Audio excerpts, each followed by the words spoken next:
কে আসো যেতে জান্নাতে এসে বসে পড়ো ময়দানেতে। কে আসো যেতে জান্নাতে এসে বসে পড়ো ময়দানেতে। তবেই তো রহম পেবে আল্লাহর মহিয়া। সাল্লি আলা মুহাম্মদ ওয়া আলা আলি মুহাম্মদ কামা সাল্লাইতা আলা ইব্রাহিম ওয়া আলা আলি ইব্রাহিম ইন্নাকা হামিদুম মাজিদ।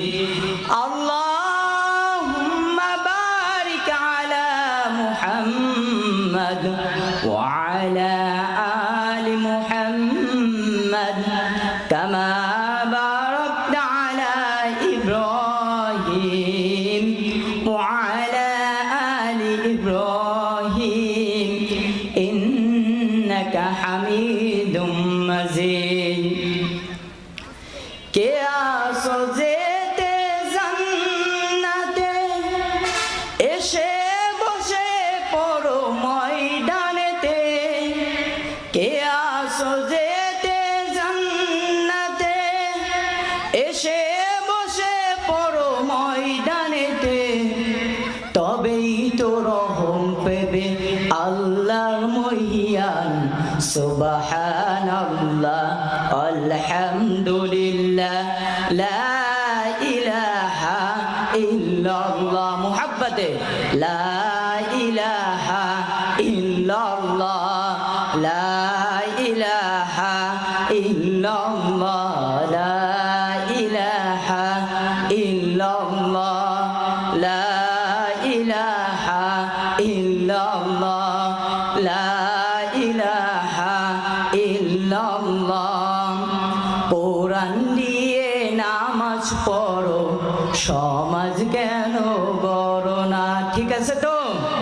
কোরআন দিয়ে নামাজ পড়ো সমাজ কেন গড়ো না?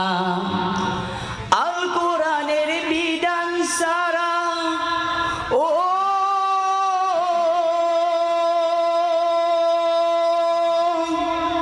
আল কোরআনের বিধান সারা সুবিচার তো পাবে না, শান্তি কবু মিলবে না। হে নামাজি সমাজ কেন গড়ো না? কোরআন দিয়ে নামাজ পড়ো সমাজ কেন গড়ো না? কোরআন দিয়ে নামাজ পড়ো সমাজ কেন গড়ো না? আলহামদুলিল্লাহ।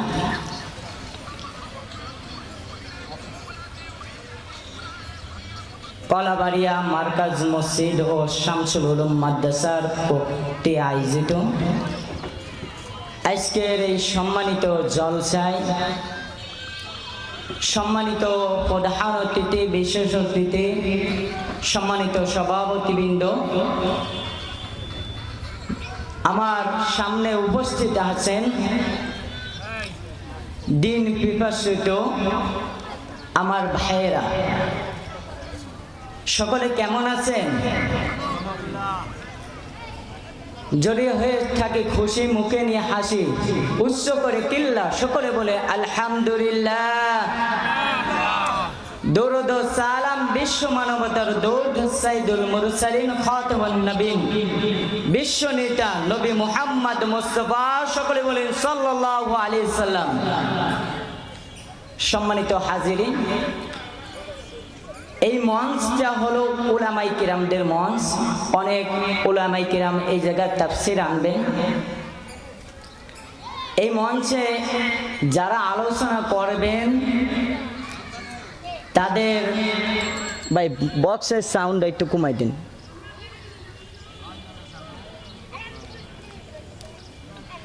এই মঞ্চে যারা আলোচনা করবেন তাদের পার জুতা টানা আমার সাব্বিরের হয়নি, এরকম যোগ্যতা হয়নি। আল্লাহ রহমতে বিভিন্ন উস্তাদদের দুয়ায় মোহাব্বতে বিভিন্ন স্টেজে কথা বলা হয়। এমনকি আল্লাহ রহমত বাংলাদেশের শেষ সীমানায় পর্যন্ত যাওয়া হয়েছে, কিন্তু ইকোটা একটু কমান ভাই, হালকা ইকো কমান। কিন্তু আজকে এই মাহফিলে কথা বলতে একটু ভয় করতেছে, কেননা আপনাদের মার্কাজ মসজিদের ইমাম যে সে আমার উস্তাদ, আবার যে মাহফিল মিলেছে সে আবার বড় একজন আলেম, আমাকে একদম ছোট ভাইয়ের মতন দেখে। আর এই জায়গা যদি কোনো ভুল বলি তাহলে তো আগামীকাল আর কোনো উপায় নাই। এই জন্যই এই জায়গা কথা বলতে একটু ভয় করতেছে। তবে এই জায়গা আমি আলোচনা করার জন্য বসিনি, আপনাদের দোয়া নেওয়ার জন্য বসি। অল্প সময় আলোচনা করব, একদম অল্প সময় আলোচনা করব, ততক্ষণ পর্যন্ত থাকবেন না ভাগবেন? কে দেখি কারা কারা ভাগবেন? ভাগবেন? থাকবেন ইনশাআল্লাহ, মাশাআল্লাহ। আমি আলোচনা করব সমাজের কিছু মুনাফিকদের নিয়ে। প্রথম কথা মনে রাখবেন, ইকামতে দিন, ইসলাম কায়েম করা প্রত্যেকটা মানুষের উপর ফরজ। শুধু ফরজ না, ফরজে আইন, একদম ফরজে আইন। এটা সকল মুসলমানের প্রতি। আর মুহাম্মাদুল আরবি সাল্লাল্লাহু আলাইহি সাল্লামের আদর্শ মানা এটা সকলের মুসলমান যারা তাদের উপর ফরজে আইন। এখন আমি যদি এই মুহাম্মদ মুস্তাফা সাল্লাল্লাহু আলাইহি সাল্লামের আদর্শের কথা বলি এবং কোরআন এবং সুন্নাহর কথা বলি, তখন একদল মানুষ এসে বলবে হুজুর রাজনীতি করেন না, আসে কিনা? আমিও আমার মসজিদে সবসময় একটা কথা বলি, আমার যতদূর কর্তব্য, যে সমস্ত আমার দায়িত্ব, তা আমি পালন করব। তা আপনাদের ভালো লাগুক আর না লাগুক, আমার দায়িত্ব আমি পালন করব। কেননা আল্লাহ পাক রব্বুল আলামিন যখন আমাদের জান কবজ করবে, যখন আমাদের জানটা কবজ করবে, যখন আমাদের কবরের ভিতর নামানো হবে, তখন কি বলে নামানো হয় জানেন নাকি? জানেন? বিসমিল্লাহি ওয়া আলা মিল্লাতি রাসূলিল্লাহ। আল্লাহু আকবার। এই জায়গাও আল্লাহ এবং আল্লাহ রাসূলের নামে নামানো হচ্ছে, কোন নেতার নামে নামানো হচ্ছে না। এই জায়গা কোনো বাবার নামে নামানো হচ্ছে না। সারা জীবন বলতু ভাইয়ের চরিত্র পুরীর মতন পবিত্র, নামাজ পড়ে না এক ওয়াক্ত, গাঞ্জা টানে 5 ওয়াক্ত, সেই নেতার স্লোগান দিয়ে বেড়ায়। কিন্তু ওই ব্যক্তিকে যদি আমি নামাজের ভিতর ডাকি, ওই ব্যক্তি বলবে কি, ভাই আমার শরীর পাক নেই। আবার ওই ব্যক্তিকে যদি আমি ইসলামের ভিতর ডাকি, বলে কি হুজুররা খালি রাজনীতির কথা কয়, রাজনীতির কথা কয়। বেটা, যদি রাজনীতি হুজুররা যদি কথা না বলতো, কাল কিয়ামতের দিন জবাব কি তুমি দিবা? যদি আমাদের যারা বলেন রাজনীতি করেন না হুজুর, এই সমস্ত কথা বলেন না, তাদেরকে আমি বলতে চাই, হুজুররা রাজনীতি করবে না, খানকা মসজিদ মাদ্রাসা নিয়ে পড়ে থাকবে, সমস্যা নেই। কেননা আমাদের খানকা মসজিদ নিয়ে পড়ে থাকলে আমাদের হাদিয়ার অভাব নাই। তারপরেও রাজনীতির ময়দানে কেন হুজুররা আছে? এই কথা আমাকে মাঝে একটা কথা বলি, বলকদুনার নাম শোনা আছে নাকি? এই যে আপনাদের পাশে এই বলকদুনায় একজন ব্যক্তি আমারে বলতেছে, অমুক হুজুরে খুব আল্লাহওয়ালা ব্যক্তি মনে বলতাম, ও কেন রাজনীতির ময়দানে আসলো? তখন আমি ওই বিটাকে বললাম কি, চাচা আপনি কি বুঝতে চান? আপনি যদি বুঝতে চান তাহলে আমার ধরে বসেন, না বুঝতে চালে আপনি বিদায় হন। বলে হুজুর বুঝাই দেন, হুজুররা কেন রাজনীতি করে এইটা একটু বুঝাই দেন। আমি বলি কি, দেখো নড়াইলের ভিতর সবচেয়ে পরিচিত মুখ একটা হলো আব্দুর রহমান সাহেব, মূলখানা হুজুর। যে জায়গা মাহফিলে যাব আব্দুর রহমান সাহেব সভাপতি আছে। কেননা নড়াইলের মানুষ তাকে চেনে। আব্দুর রহমান সাহেব যদি ভিআইপি মানের একটা খাঙ্কা খুলতো, তা তো খাঙ্কা নাই, তারপরে যদি খাঙ্কা ভিআইপি মানের একটা খাঙ্কা খুলতো, যদি উনি দরবার খুলে বসতো, আর পুরুষ মহিলা যদি সমানভাবে যার হুকুম থাকতো, ওই জায়গায় কি মানুষের অভাব হতো? তারপরে আব্দুর রহমানকে সাহেবকে কি বুটি ধরিছে? না, বুটি ধরিনি। কাল কিয়ামতের দিন যখন আল্লাহ পাক রব্বুল আলামিন প্রশ্ন করবে, আব্দুর রহমান তোমাকে নড়াইলের মানুষ মুরব্বী মানতো, কিন্তু তুমি আমার দিন যেটা ইসলাম কায়েম করা আমি আল্লাহ পাক রব্বুল আলামিন ফরজ বলেছি, তুমি সেই দিন কায়েমের বাদ দিয়ে কেন খাঙ্কা নিয়ে বসে থাকলে? তখন কি জবাব দেবে? জবাব দেওয়ার কোনো রাস্তা আছে? কোনো রাস্তা নেই। এই জন্যে আমরাও বুঝি খাঙ্কা মসজিদ মাদ্রাসা নিয়ে কত শান্তি, এটা আমরাও বুঝি। হালুয়া রুটি খাওয়া শান্তি, এটা আমরা বুঝি। কিন্তু এর বিরোধিতা একটা কারণে করি, কাল আল্লাহ পাক রব্বুল আলামিনের দরে না জবাব দেওয়ার লাগে। এছাড়া আমরা অন্য কোনো ইসির বিরুদ্ধে কথা বলি না। আমরা একমাত্র আল্লাহ পাক রব্বুল আলামিনের পক্ষেই কথা বলি। একমাত্র মুহাম্মদ মুস্তাফা, যার আদর্শ আল্লাহ পাক রব্বুল আলামিন কোরআনের ভিতর বলেন, ওয়া ইন্নাকা লাআলা খুলকিন আযীম। আল্লাহু আকবার। কোন নবীকে আল্লাহ পাক রব্বুল আলামিন এরকম চরিত্রের উপাধি দিনে, যেটা আমার আর আপনার নবীর চরিত্রের উপাধি দিছে। মাশাআল্লাহ।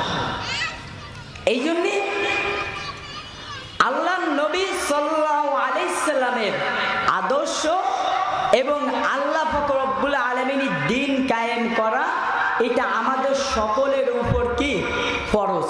কি সকলের উপর ফরজ? ভাই, আপনারা মনে করতে পারেন কাদের সাহেব তো আজকে কথা বলবে না, আমারে মনে কাটাইছে রাজনীতি করার জন্য, এটা মনে করতে পারেন। মানে বাঙালি জাতি তো মানে খুঁচাই মানুষের ভুল ধরে। দেখা গেল আপনার একজন মসজিদের ভিতর বাথরুম করতেছে, খেলা হয়েছে কি, একজন মসজিদের ভিতর বাথরুম করতেছে, আর একজন বলতেছে গন্ধ বলে স্যাপ ফেলাইছে। এখন বলতেছে কি, ওই জায়গায় স্যাপ ফেলানি কেন? মসজিদে কিছু ফেলানো হারাম জানিস না? কিন্তু ও কি ওই জায়গা বাথরুম করতেছে। এরকম বাঙালি যাতে খুঁটাই ভুল ধরে, নিজের ইসে হাজার ভুল ধরে থাকে, ওই ভুল ধরে না, কিন্তু বাঙালি যাতে ওই খুঁটাই ছোট ভুল ধরে বেড়ায়। কাদের সাহেব আমাকে এই জায়গা ফেটাইছে রাজনীতি করার জন্য নেই, এটা আমার দায়িত্বভাবে আমি কথাগুলো বলতেছি। এটা আবার কেউ কাদের সাহেবকে ধরেন না, কেননা কাদের সাহেব আমাকে এখানে রাজনীতি করার জন্য পেতাই নেই, কিছুর জন্য পেতাই নেই, কেননা কাদের সাহেব কোনো পক্ষ ও দাঁড়াচ্ছে না। বুঝতে পারছেন? এখন যে বিষয় বলতেছি, এখন এই বিষয় কিছু মুনাফিক আছে যারা ইসলাম, নবী, কোরআনের বিরুদ্ধে কথা বলবে। তারা শুধু কথা বলবে এইটা না, তার উপরে বলবে কি, হুজুর আপনাদের পক্ষে আছে, চালিয়ে যান। আর যারা ইসলাম বিদ্বেষী তাদের বল, কোরআন শরীফের ভিতর সূরাতুল বাকারা চিনা আছে নাকি? কয় নম্বর সূরা জানেন নাকি? হ্যাঁ, কয় নম্বর বলেন? আল্লাহু আকবার। জানতে হবে।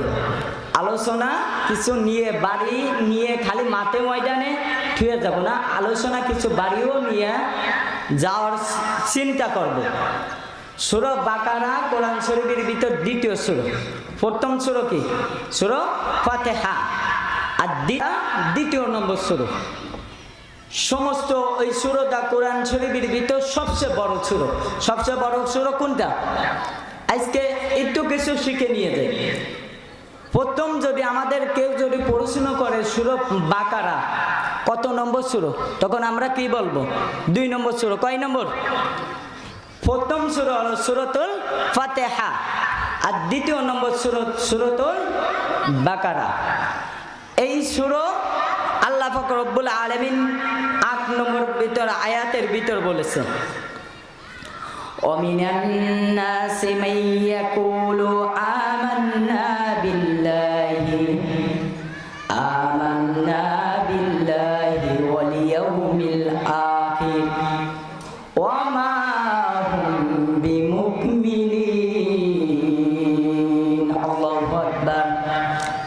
আল্লাহ পাক রব্বুল আলামিন এই কোরআনের ভিতরে সূরাতুল বাকারার ভিতর বলছে, কিছু লোক এমন আছে, কিছু লোক এমন আছে যারা বলবে আমরা আল্লাহ দিবসের উপরে ঈমান এনেছি, আল্লাহ দিবসের উপর, আল্লাহর কোরআনের উপর, নবী মুহাম্মদ মুস্তাফা সাল্লাল্লাহু উপর ঈমান আনছে, কিন্তু তারা প্রকৃতভাবে মুমিন নয়।